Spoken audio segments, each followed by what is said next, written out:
bringing Gator Nation a different Gator Great every episode. This is Jabbar Gaffney. You're listening to the All for the Gators podcast. Hey, I'm Earl Everett. You're not a Gator, you're Gator bait. This is Bo Carroll. Hey, I'm Rita Anthony. This is Kewan Ratliff, and you are listening to All for the Gators podcast. This is Cedric Faison, a.k.a. C4. This is Brandon James. This is Jack Jackson. Go Gators. Hi, this is your boy Jeremy Mincy, a.k.a. Mr. Mintz, and we were the All for the Gators podcast. This is Ben Trooper. You listening to the All for the Gators podcast. Hey, guys, this is Jarvis Moss. Go Gators. You rocking with Lito Shepherd, and we're All for the Gators podcast, man. Top notch. This is Chris Doring, and you're listening to the All for the Gators podcast. And now, your Gator alumni hosts, John, Andy, and Sid. And here it is. Andy, Sid's not here, but this is, regardless, our 50th episode of the All for the Gators podcast, Andy. Pretty cool, huh? Very cool. It's also our first Sidless episode. Yeah. And unfortunately, on our 50th, we will not get to hear Sid mess up the name. That's right. Sid's becoming very infamous for his flubs. And we still got to get an all-time, like a best of show of just Sid's flubs. But anyway, I digress. Our 50th episode. Speaking of best of, we do have to talk at some point about baseball, because there was a best of today. Yes, go ahead. So today, Jack Caglione set the all-time home run record for the Gator baseball team, 75 home runs. And, you know, we usually keep it to football, but a home run record's pretty universal in the universe of sports. And 75 in his career. He beat Matt Laporta, his 74. Mm-hmm. And I believe he had 68 in 2 seasons. Is that true? It might have been the last 2 years. He's hit a gazillion home runs. It's probably pretty good. I'd guess that's probably true. Yeah, including a 516 footer? Is that what it was? Oh yeah. He hit a monster shot. Yeah. He needs to play in Yankee Stadium. That's all I'm saying. But not to say we wouldn't take a baseball guest. I know it's been football so far, but we would certainly take a baseball guest. So anybody out there, sure, we're ready for you. Yeah. Okay. Well, before we get to our very special 50th episode guest, who's a legendary Gator Great, there's something I got to talk about real quick. It's our new collaboration. We're partnering with Gators Chomping Cancer, and it's so cool. This is what we're going to do. There's a Facebook group that is linked to cancer research at the University of Florida, and it's a charity. And we can't say the name because nothing's official, but it's one of the largest cancer charities out there. So we're going to partner with them. We're going to be the official podcast of Gators Chomping Cancer. And what we're going to do is we're going to get some sponsors, right? We have some expenses putting on this show. We got to pay for the domain name, the host site. There's a lot that's involved. And we're in the red every year. We do this out of the passion for the Gators, right? Yep, well, we're going to get sponsors that want to be a part of this show, want to be a partner with this show. And anything above our expenses, we're donating to Gators Chomping Cancer. So I thought it was a pretty cool collaboration. I wanted to break the news right here that we are the official podcast of Gators Chomping Cancer. Find them on Facebook, cancer.org/chomp. You can go ahead and make a donation now if you're feeling froggy. Looking forward to working with those guys. Yeah, it's going to be awesome. Cancer sucks, so anything we can do, happy to help. That's right. And, well, today's guest for our 50th episode of the All for the Gators podcast is none other than legendary Gators wide receiver, Carlos Alvarez. We got him on. We talked to him. One of the best interviews we've had yet, right? Oh, yeah. Absolutely. Another two-parter. Had to make it 2 parts. Yeah. It was so good. So many stories. Some are just going to knock your socks off. Some are funny. Some are poignant. But just great banter with one of the greatest guys to ever catch the football in the swamp. Yeah, perfect guest for our 50th episode, no doubt. He talked a little bit about his documentary on ESPN Plus, part of the SEC Storage series, the All-American Cuban Comet. He talked about being a young kid in Cuba. What story? I mean, there were some crazy stories he told us. A fight he had with an upperclassman, All-American. When he was on the freshman team, he beat the guy on a stop-and-go route, and some shenanigans ensued. Yeah. What other stories do you remember? Oh, I remember. There's definitely for those of you out there like me that are Gators fans and Packer fans, there's a Packer link. So I found that interesting.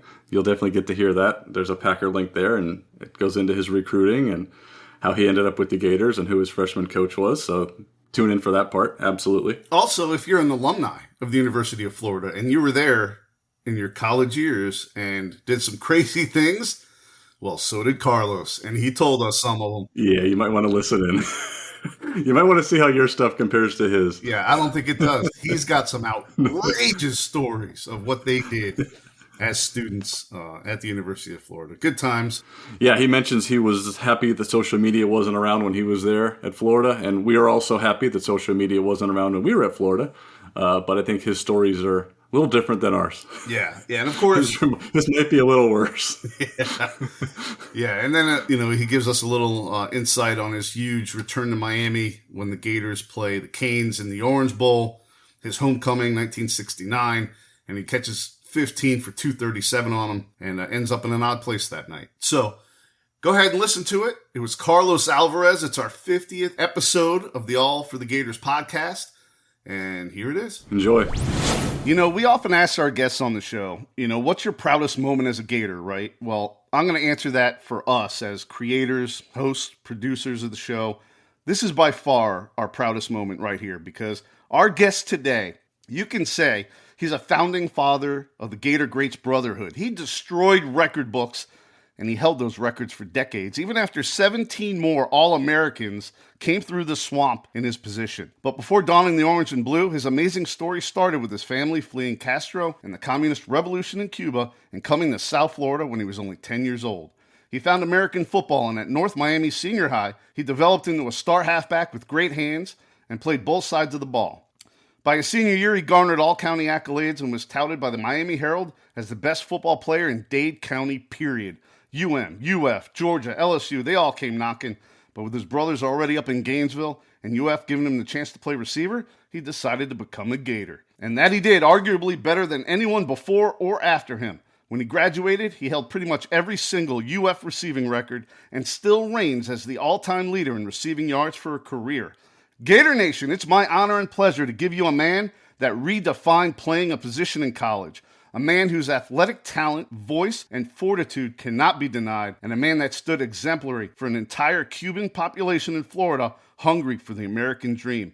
An all-time record setter, two-time All-SEC, a consensus first-team All-American, an academic All-American, Hall of Famer, a UF Athletics Hall of Famer, and a college football Hall of Famer, the Cuban Comet. Ladies and gentlemen, Carlos Alvarez Vazquez Rodriguez Ubieta, Carlos Alvarez! John, that may be the best intro I have ever gotten anywhere. He takes a lot of pride in that. I do. Oh my God, that was unbelievable. Did he miss anything? Something. Is there anything in there he missed? That was pretty long. Yes, John.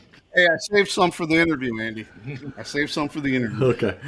Carlos, such a thrill to have you on with us today. Thank you for taking the time. Glad to do it. It's a pleasure to talk to the Gator Nation and to talk to you, John and Andy. The Gator Nation over time has done so many things for me and my family that have been just wonderful. And I'm sure we'll talk about some of them today. So I'm always glad to talk to the Gator Nation. In case our listeners aren't aware, you have a documentary on ESPN Plus, part of the SEC Storied series, The All-American Cuban Comet, that tells this truly compelling story of your journey. And I'm so glad I checked it out because as a Gator and an alum, I knew of you from the record books and from those pictures with the fingertip catches, but I didn't really know your whole story. So my question is, did you find like a whole new generation of Gator fans following you and celebrating you after that came out? What was the reaction? Extremely positive. It's very interesting because the guy who produced it and directed it, which was Gaspar Gonzalez, who was also a Gator out of Miami, and he has a Cuban background. He wasn't born in Cuba, but his parents were. And he's done some really good documentaries, one on Muhammad Ali that I love, and Muhammad Ali being one of my really all-time favorite athletes. I saw it, and he talked me into doing a documentary. I wasn't really sure about that, how it would turn out, because you're putting your story on somebody's hand, and you want it to be told correctly. Sure. And Gaspar did a great job, really, just a superb job. He's a superb documentary maker. And I have gotten a lot of very favorable reactions from it. A lot of people have come up to me and basically said what you said. They didn't know the rest of the story. And so they do. I mean, there's all kinds of even storylines beyond that documentary. In fact, one of the things that I sent Gaspar was a draft, a very rough draft of a book that I had written about my first 22 years of my life, which is taking it through the Gator days. So he had a pretty good outline of what he could pursue in that. And I think that helped him. But I think that hopefully someday I'll get that book out. I hope so. I hope you do. As we learned in the documentary, and that John mentioned it a little bit, you came to South Florida after fleeing Castro's regime in Cuba. As someone who grew up in South Florida, still works and lives in South Florida, certainly your story resonates with a lot of friends I have, a lot of coworkers I have. My father-in-law is actually Cuban, so he went through something very similar. So that certainly resonates with me. Tell us a little bit maybe about that coming over, and then also, for those that don't know, how you got into American football. That's kind of an interesting story as well.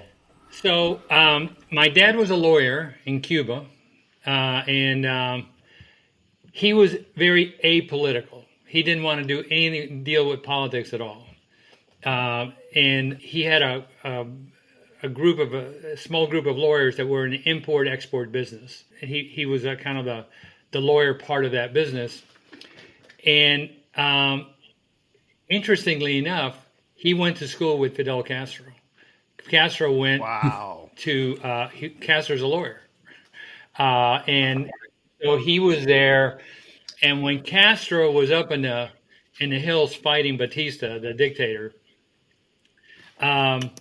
my mom, as was just about every other Cuban, was very pro-Castro. They wanted this dictator, Batista, out. My dad didn't like Batista, but he thought Castro would be a really problematic, not in terms of communism or anything else, but just that he would be problematic as a leader. And when he came in, when Castro came in, we were out celebrating just like every other Cuban was in January 1st, 1959. And I still remember doing the rebel flags on the car, riding around Havana, being happy that this incredibly bad dictator was out, and the hope of everybody was in Fidel Castro. Of course, you're always thinking of the best, and it didn't turn out that way. So my dad started making plans to leave. And so after my school year, which was, it was fourth grade, I went to La Salle in Cuba. After my fourth grade, that summer, we left to the United States left everything behind and just came to the United States. That was a year and a half after Castro came. Castro shut the doors about 6 months later. Wow. And then people had to come out in all kinds of different ways, and everybody knows the history of that. We end up in Miami. We lose it. My dad loses everything. I have two brothers and a sister. But, I'm the luckiest guy in the world because I have two great parents. I have parents that will do anything for you and will fight for you. And we started out small and luckily, again, life gives you these little breaks, and it breaks your heart at times, but then it gives you these breaks. We moved within 10 blocks of a boys club.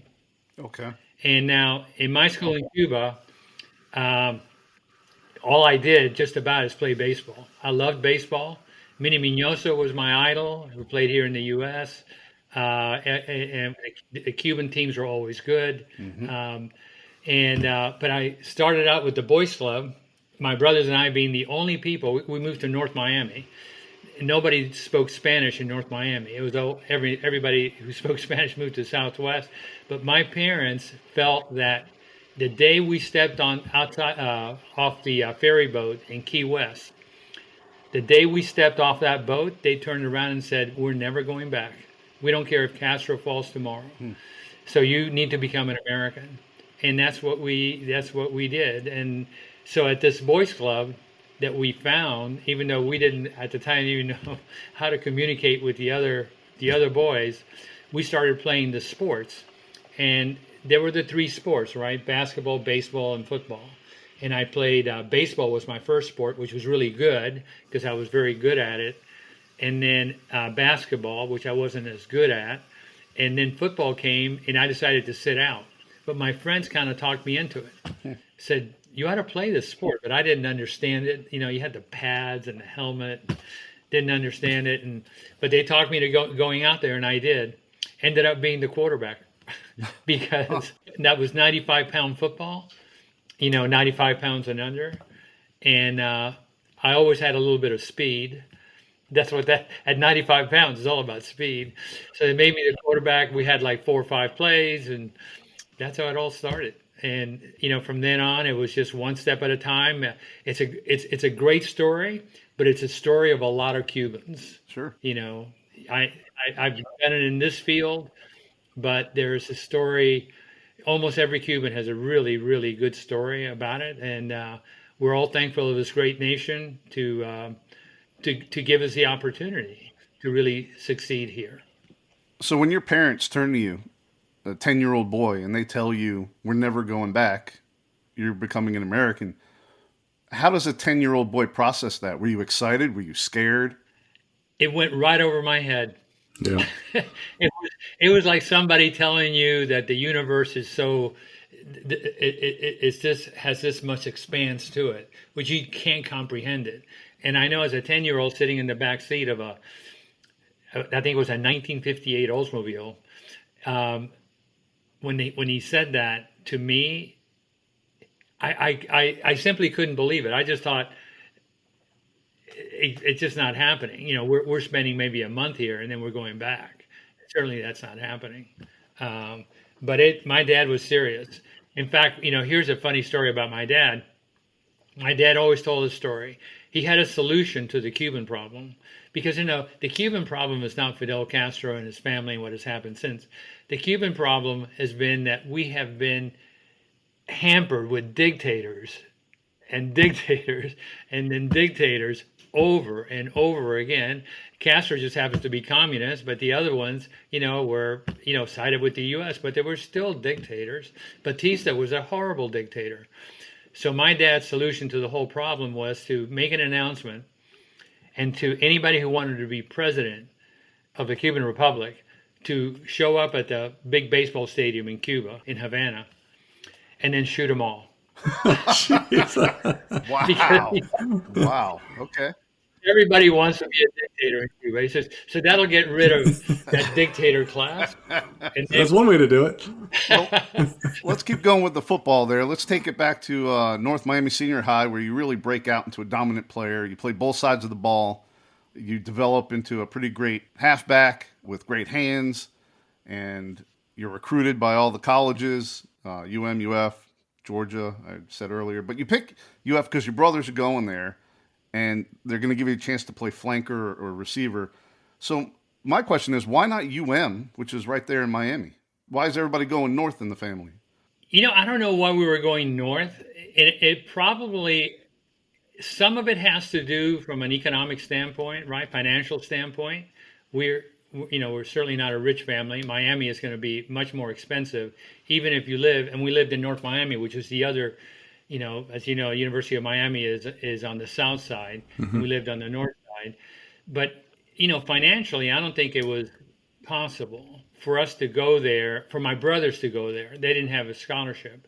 Okay. Even though the U.S., the federal government had a really good program of student loans for native-born Cubans that my brothers took advantage of, loans at very low interest, but they decided to go to Florida, University of Florida, and, that had an impact on me. And also, I wanted to get away from home. I think that there was a part of me that wanted to get away from home, not because I didn't love my parents. I absolutely adored them.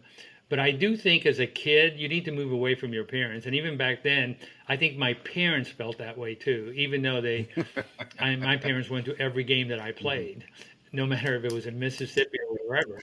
But, and it was not easy for them either financially. But I think that they felt I needed to move away. And it comforted them that I moved away to a place where both of my brothers were. Because it's the one thing that they taught us, that we needed to rely on ourselves. The three brothers, to really help each other, and so they were kind of comforted that we were there. Also, a guy, I don't know if you remember him, Lindy Infante, who was Andy's a Packer fan from Wisconsin. Yep, exactly. I'm a Packer fan. I'm from way back. I mean, I'm a Vince Lombardi nut, but Lindy almost sounded Cuban. He looked Cuban when he was recruiting me. And I think that had an impact on my mom because my mom fell in love with him. And so I think that had an impact. So my whole family was really happy when I chose Florida, for all kinds of reasons. But one of them was Lindy Infante and the fact that he denies it. I mean, him and I always laughed about it, but he denied that he tried to be Cuban, even though he did use a few Spanish words here and there. But, it was, and also, Steve Spurrier had just come through Florida. And I thought Florida was really, I wanted to be a wide receiver. By the way, I caught like one pass in high school because our football coach didn't believe in the passing game. And so I was a halfback, and I ran the ball all the time. I caught one pass. I, in fact, intercepted more passes than I caught. So that's where the good hands came from, defensive side of the ball. Passes on the defensive side of the ball. Yeah. So they didn't know. And all I asked of Lindy Infante and Coach Ray Graves is that they would give me a chance at wide receiver. And if I didn't work out at wide receiver, I would be a running back. I would be a defensive back. But I wanted to be given a try at wide receiver. And from the day I finished my senior season in high school, all I did was work out and with my brother Arturo, who was even quicker than me, one-on-one and doing all kinds of things to become a great wide receiver. That was the one I read that could cover you, right? Yeah, he could cover me. We Arturo unfortunately passed away about 4 years ago. Oh, sorry. It's too bad. He was just the best of the family. But my goodness, was he quick. In fact, at University of Florida, him and my brother Caesar and their team, their flag football team, were undefeated for like 3 or 4 years. And Arturo was written up in the Alligator. They had a whole write-up on him because he was unstoppable. He really had some of the quickest moves ever. He was really something. He was smaller than me, but he was more tenacious than I am. He was. Wow. That's hard to believe. I got into a couple of fights with Arturo. He was 2 years older than me, and you never want to get into a fight with Arturo. It's just like you'd have to kill him. So he was just a superb athlete. So after you graduate high school, as you mentioned, you go to UF. You spend that first year, though, scrimmaging the varsity. And for those that don't know, freshmen didn't play back then. But at what point during that freshman year did you realize you had a lot of talent in that freshman class that came in with you? Well, it's one of the, again, wonderful things about some things that you think it's really a detriment, right? That, okay, I haven't been a wide receiver. I didn't know how good you had to be. So my mindset was always, if I fail, I want to look back and say I did everything I could have in order to get this. And really, that was my mindset from the day I signed to the University of Florida. I may not make the team, but I will, at that point, have done everything possible. And what I realized when I realized when I got to the University of Florida is, yeah, I could play. I could compete with these guys. And probably the first time that I thought, of course, then you're given a break by giving a great quarterback like John Reeves, who was like, I still think was the best pure drop back passer ever at University of Florida. I mean, there have been lots of great quarterbacks, and I don't, a lot of them have done, from Spurrier on back. I mean, unbelievable stuff. But as far as just dropping back and throwing the ball with speed and a kind of a soft touch for a receiver, John Reeves, he's hard. I just can't think of anybody that was great. So, as great as him. So, the first day out on the practice field, we go one-on-one against the varsity, against a one-on-one drill against defensive backs. And I've told this story before. Always gets me in trouble with Steve Tannen, who was the number 1 draft choice of the New York Jets, and is outstanding defensive back. I mean, just outstanding. Because Steve was not only fast, and by the way, he was like a champion hurdler in high school. This is the kind of ability that Steve Tannen had.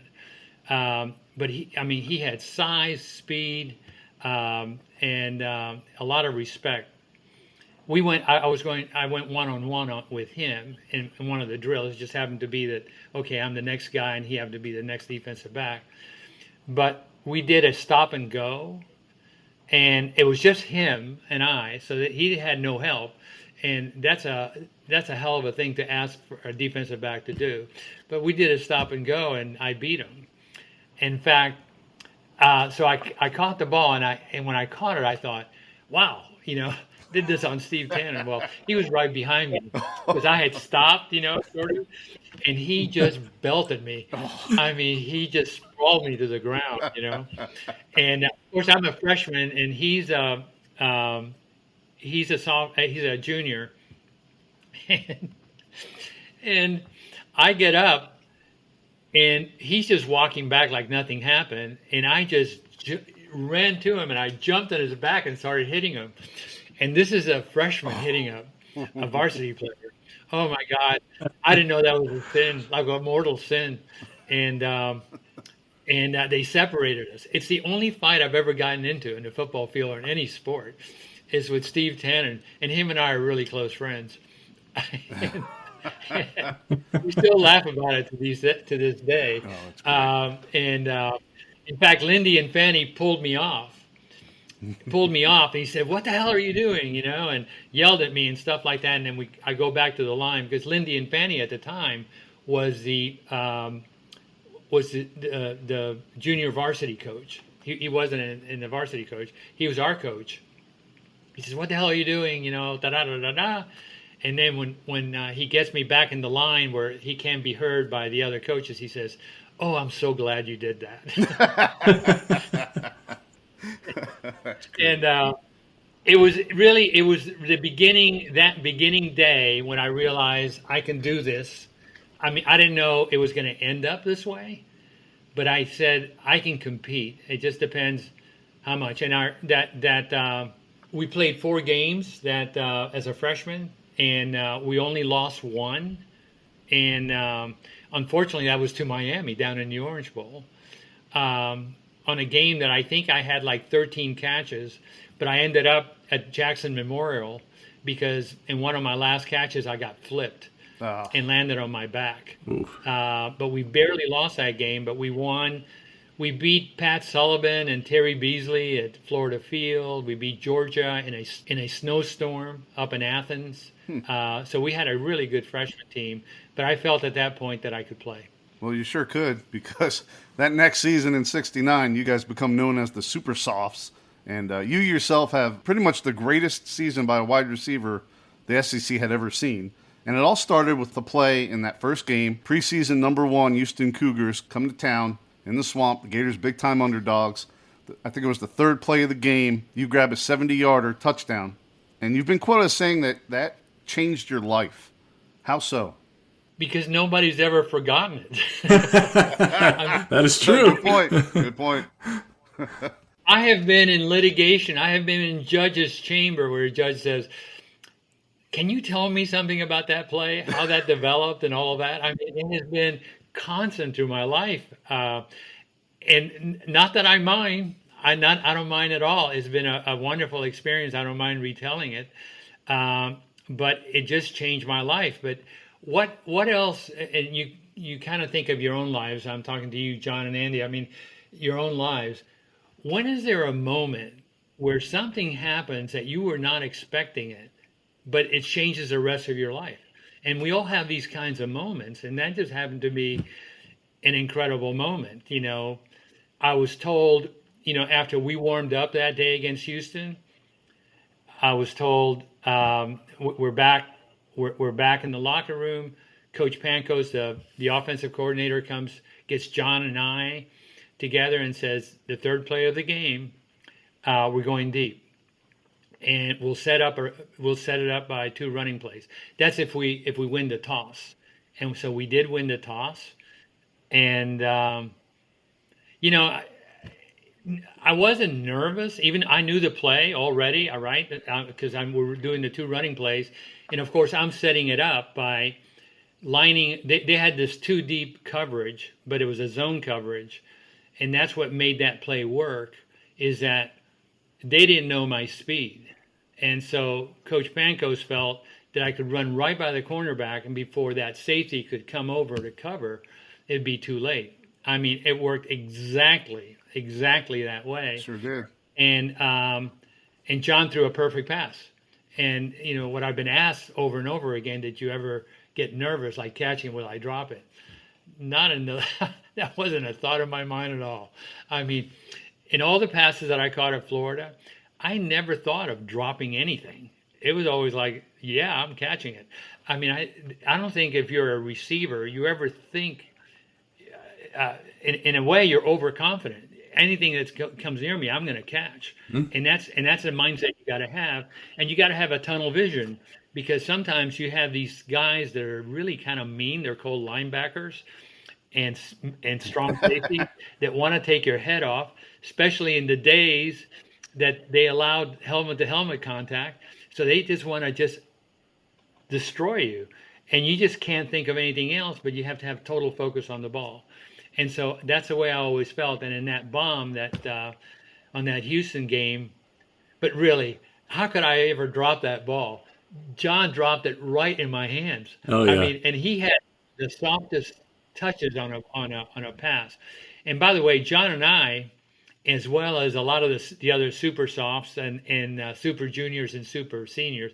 And by the way, super softs is nice, but that 69 team had the most incredible senior class ever. Yeah, it did. I mean, they were super, super. You know, we can talk about that over and over again, but I mean, it's just an amazing group of guys. But we had John and I had stayed there for summer school, and we had practiced that play every day that summer. We had gone through the passing, what's called the tree routes. You know, you do you do all the passing routes in a tree, like you do the posts and the slants and all of that. We did it over and over again. I would say we practiced it 5 or 6 days out of every 7 days that summer. So we had a real good connection, as well as some of the other wide receivers. Well, after the big catch, you go on and pile on another 112 yards in that game, finish up with 182 total, and you guys beat Houston 59-34 in that home opener. You guys go on a 6-0 run to start the season, and that you mentioned John Reeves, that Reeves to Alvarez connection becomes, you know, famous, quite frankly famous, and feared at the time. And of course, you're tabbed the Cuban Comet.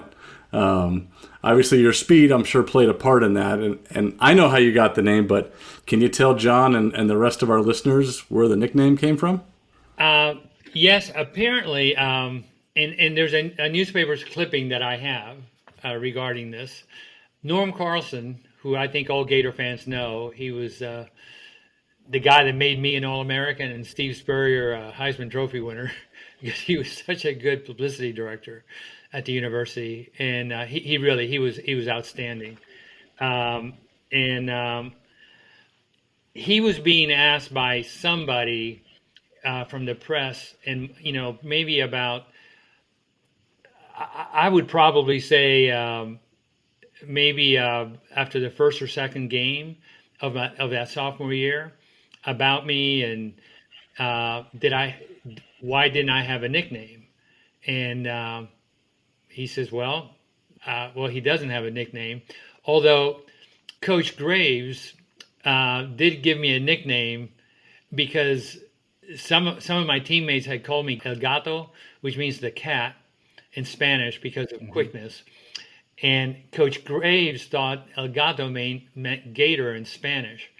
And so that became a little bit of a joke. But that's the only nickname I had before that. And then somebody in the press pool suggested, what about the Cuban Comet? And Norm said, that sounds great. He'll be the Cuban Comet from now on. And so the Cuban Comet name was born, which I find interesting. And I don't know if this was in a documentary, because really my whole football experience, part of it was to become American and to be seen as American. And now I'm known as the Cuban Comet once I played football. But of course, that's all about the identification that you have. As a kid, you want to fit in, right? So as a kid, I wanted to fit in. I wanted to be an American. I don't want to be Cuban. But by the time I got to the University of Florida, no, I want to be Cuban. I want to be American too, but I want to be Cuban too. So, and it was fine. So the Cuban Comet was born. And I don't, this is maybe part of the story, but what's interesting is there is another Cuban Comet. Mm-hmm. I'm not the only Cuban Comet. Yep. And the Cuban Comet is Benny Miñoso, the great, he's a Hall of Famer, a baseball Hall of Famer, and my idol as a kid. We're exactly the same physically, 180 pounds, 5'11". We're exactly the same. He's black, I'm white, but we have the same body type. We have the same height. I just love that that's the case, that I share the name with my idol. There's another part of that Manny Munoz story that, and you may not take full credit, but I think you had part of the credit for maybe getting him into the Hall of Fame. Well, when I got into the College Football Hall of Fame, I made sure that I mentioned that. Mm-hmm. That it was really it was an injustice to leave Manny Miñoso out of the Baseball Hall of Fame, because a large part of his career was taken from him because he couldn't play because he was he was black. I mean, how bad is that? Mm-hmm. So when you add some of those numbers in the black leagues and also in the Mexican League, and then you add the numbers, the incredible numbers that he had as a White Sox and so on, it's clear this guy belonged. So I'm glad that injustice was corrected. But he is a wonderful story. What a great athlete. Willie Mays just passed away. Mm-hmm. And it reminded me, because when I think of Willie Mays, I think a lot of Manny Miñoso. Obviously different players, but pretty much the same style. They'll do anything to, great athletes. So it's funny that we're talking about it now because of that connection. Mm-hmm. You had mentioned Steve Tannen on defense. You also had another guy on defense, Jack Youngblood. Were you able to tell back then how special of a player he was going to become? Jack was a work in progress. And I'll tell you why. A lot of people don't know, when Jack got recruited from Monticello up here near Tallahassee, where I live now, he was a skinny guy. He was the skinny, long guy. And by the time he left Florida, I don't know, he looked like he came out of some muscle magazine. He was like built up incredibly. He had done all the right things at Florida, because, at the time, it wasn't like you had this strength coach that would guide you through it and all of that. We had, in fact, I found a sheet the other day, a sheet they would send you before the season started and saying, try to do these things before practice starts. You had to do so many jumping jacks or something like that, none of which I followed, because I thought, this doesn't get you there. And I think Jack was probably the same in his area, he did something else. And you could see his progression really at Florida, how he got better as he went on. And really, by the time he graduated at Florida, he had not come to his, anywhere to where he was going to be. So, but he was getting there. He was getting there because he had I think he had at the Pro Bowl game or something like that. He had a really, really good game. It wasn't a Pro Bowl. It's a game where the college players used to play the winning pro football team the previous year, and he had a pretty good game. But then that first year in the pros, he just burnt it. I mean, he was great. So he really is a guy who you could see just the progression going up from. So at Florida, you could see this, but I didn't expect him to do as well as he did in the pros. I mean, he was absolutely terrific in the pros. So he's a guy who really never stopped at any one point thinking that his potential had been met. He always thought his potential was ahead of him, and it served him well. I heard you on Sean Kelly's Gator Tales podcast, talking with him, and one thing that I laughed at, you mentioned you were glad there wasn't social media back then, so you guys could get away with some of the things you did back then. The statute of limitations has certainly run out. You got any good stories for us that you're glad weren't captured on an iPhone? Oh, am I glad social media wasn't back then. I mean, really, there's so many things, for one thing is, the university police, they were damn lenient with football players. We did some things that sometimes they get caught and they would not pursue anything, which was really nice. But they were just things that we did that were. See, I'm getting a little uncomfortable. I try not to name names, but it's just that anybody who is between 18 and 22, they're going to do some stupid things. Oh yeah, really. Oh yeah, we did. It's just going to. We sure did. It's just going to happen. And so I'm glad there was no social media. It's like one time, the Twin Towers were their dorms at University of Florida.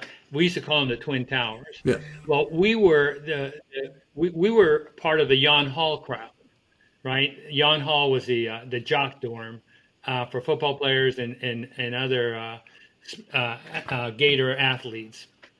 But during the summer, they would put us in the Twin Towers because only a limited number of us would stay there, and so we would mix in with other students at the Twin Towers. Well, we would get bored during the summer, and one time we were fishing in what's the lake at University of Florida? Lake Alice. Lake Alice. Lake Alice. Exactly. You're not supposed to fish there. No. But I was rooming with I love the North Florida guys because they were like the fishing, hunting.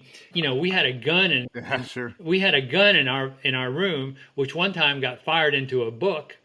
I don't know because somebody was drunk. That kind of dangerous stuff. Jeez. Those guys would the North Florida guys would scare the daylights out of me. So. He loved to fish in Lake Alice because Coach Graves loved to fish, and he had these gigantic largemouth bass hanging in his office. And I won't name the name of the player, but he wanted to beat those largemouth bass. And so we would go at midnight to Lake Alice. There's a little dock out there, or there was a little dock, and we would fish from there. But you would see the gators, the eyes. Oh, yeah. See the gators just swimming by. One day, he decided, again, these are North Florida guys, decided, we're going to catch us a gator. I said, you got to be BSing me. Sure enough, he throws a plug about, this guy could, if he said, throw it and land it within 6 inches of this, he could do it. He was just amazing. He did it. So he lands his plug just on the other side of the gator, pulls it real quick, and sure enough, catches the gator. Now, it's not like gigantic gator, but it's a pretty damn big gator. He reels it in. And captures it, and we put it on the elevator of the Twin Towers. Okay. That, we had the mouth shut, But at least you did that. Still, Yeah. I mean, we were not only. I mean, it was just incredible.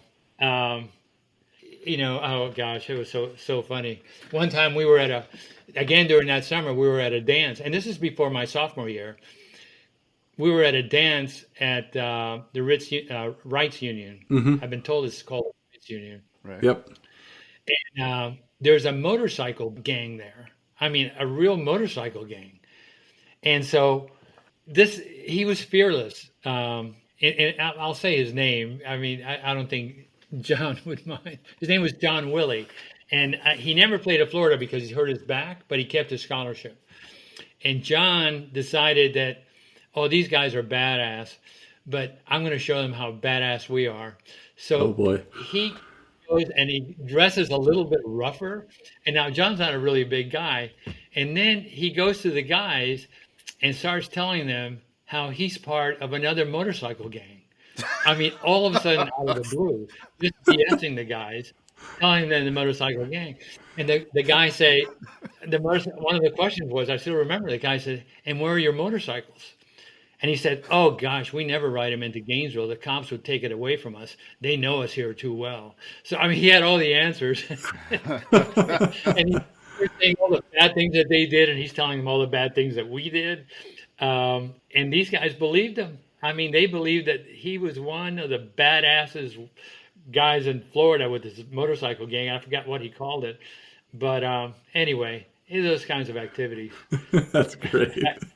We thought we did crazy stuff, Andy. I know, right? I know. No alligators and elevators for us, for sure. We're starting with bike gangs. Now, and we had, and we also had this thing called Talent Night. I may have talked about this. I probably didn't in the documentary. But Talent Night was at Yon Hall. All the athletes would go down to the basement, and there were some rooms in there that were not being used, big rooms. And you'd have to pay to get in, and they would have, and it would be like a Friday night event, and only athletes were allowed. You couldn't have dates, you couldn't have friends, only athletes. And then on Talent Night, there would be these contests, and if whoever won the contest could win prizes because there was a fee to get in among the players. Among them were Cool Hand Luke contest of eating 50 eggs. And that was never achieved, but somebody ate about 36 or 37. They came out soon thereafter, but he did get to about 36 or 37. There was one guy who drank a fifth of bourbon, and that was dangerous because he passed out. And, I don't think we realized that could have been the end of him. But there was sumo wrestling where this will gross some people out. But there was sumo wrestling where you get like the two biggest, hairiest guys, and they would put like Vaseline or some oil all over them, and they would sumo wrestle. And you would have this match and they would sumo wrestle. But the funniest thing is they would take a jock strap and somehow pull it so that it would come, the thing you put around your waist would come all the way around your neck. Oh. It was absolutely gross. But I mean, that was fun. Talent Night. You can imagine that on social media. No, definitely not. I mean, here we are. We want to talk to you about the Miami game, 15 catches for 237. We want to talk about the Tennessee game, the winning touchdown, and we're getting sumo wrestling. We're getting the real all oiled stuff. up. We're getting the real story. I love it. The real deal. Oh, man. It's all good. It is all good. I do want to ask you. And what I am. Go ahead. No, what I was going to say is, in all of this, really, the intent was never to hurt anyone. Sure. I mean, Sure. we never went out, got a non-athlete or something like that. And there were a lot of great moments. It's like I got to see Janis Joplin. One of the best concerts ever at the basketball stadium at the time. It was right next to to Yon Hall. I got to see Jane Fonda. I got to see Muhammad Ali. Really, some great events at University of Florida. What was she doing? It was Jazzercise? Yeah, Jane Fonda was an anti-war. Oh, okay. Okay. Anti-war. She came and gave a speech, and that was really something because, the usual, there was the pro crowd and the anti crowd, and because she had become an anti-Vietnam spokesperson. And she had just done Barbarella, and this is before you guys, but Barbarella was kind of a racy. I know that movie. And so they had a lot of Barbarella posters. The guys who didn't want her to speak there, and sure. But anyway, I tell you, that's one of the bottom line is the 4 years I was at University of Florida. What great years to be there. There were so many things happening on a weekly basis. There would be something just outstanding, and so I'm very fortunate. Yeah, we say the same thing for our years, but it was for different reasons. We were there during Spurrier's heyday, so. Hey, I wouldn't have mind being there for those days. Yeah, we got to see the fun and gun. It was that was a lot of fun. So anyway, back to the. And by the way, that is the one. That's the one era that I wish I would have played in. Mm-hmm. I would have loved to have played under Spirit. Oh, I can imagine. Oh my God, the stats you would have put up. Yeah. Well, it may have not been as good, and my I have good stats. I have great stats, but you got to remember there's a lot of things that go into that, right? Like if I'm in the Spurrier era, there are other wide receivers. Right, that's true. We had other wide receivers, but they weren't quite at the level. But now you're having a lot of wide receivers. You can't really focus on one person because now you have much better defensive backs, better secondaries. But so there's a lot of mix into that. Sure. So back to your big year in '69. You guys, you lose one and tie one, finish the regular season against the Hurricanes down in Miami. This game was different, though. The Orange Bowl is packed, 70,000 strong, many of which are, from the big Cuban community down there. They came out to see you and support you, and you don't disappoint. 15 catches, 237 yards. Both are UF records for a single game at the time. How surreal was that game for you? It was surreal. There's no word to describe it, but being surreal. And I could tell as we were warming up before the game that I was so jacked up for that game that before the game I could feel, and the practice throws and everything, I wasn't going to drop anything that night. I mean, I was going to be there. I felt quicker. I felt, there was a lot of things happening for me in that game.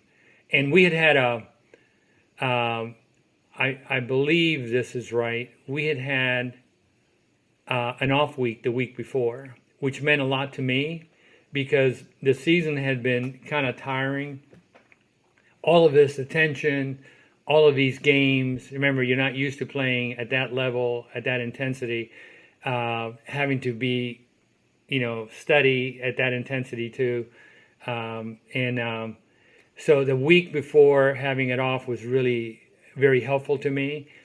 But then really something that doesn't get advertised very much is that the coaches wanted me to do well. And they didn't want me to do well for anybody but me. I mean, they did it for me because they knew I was going back. They knew how much it would mean to the Cuban community. And it wasn't going to be about, okay, we're going to use Carlos and if we lose the game, it's fine. It wasn't that. But they felt that if they had a chance, if the game presented itself a certain way, that the game plan had me involved in a lot of those passes. So, and that's the way it turned out. So I owe the coaches a lot. Of course, John Reeves and the offensive line were just tremendous that night. And it just happened to be that Miami kept it competitive almost through the game, but certainly into the beginning of the fourth quarter. And that helps getting getting records, right? Because you're keeping the first team in, Sure. you're still trying to score. All of that is involved. So that's why you got to have a little bit of luck, and then you got to have coaches that want to make you look good. So the last pass in that game was a touchdown pass to me, 30, 40 yards. I forget what it was. But that's Coach Pankos. He knew we're in the fourth quarter. We didn't necessarily need that touchdown, but he wanted me to take one last bow before the Cuban community. That's awesome. So he lined me up in the slot. He lined me up in the slot, and he knew that when he lined me up in a slot in where we were on the field, it was quite likely that a safety would be over me, and there would be no help in the back for the safety. And sure enough, that's the way it turned out. And I went right by the safety. The safety didn't expect it at all either, and John just floated that ball in there. Right? I mean, I caught it in the end zone, but that's Fred Pankos and.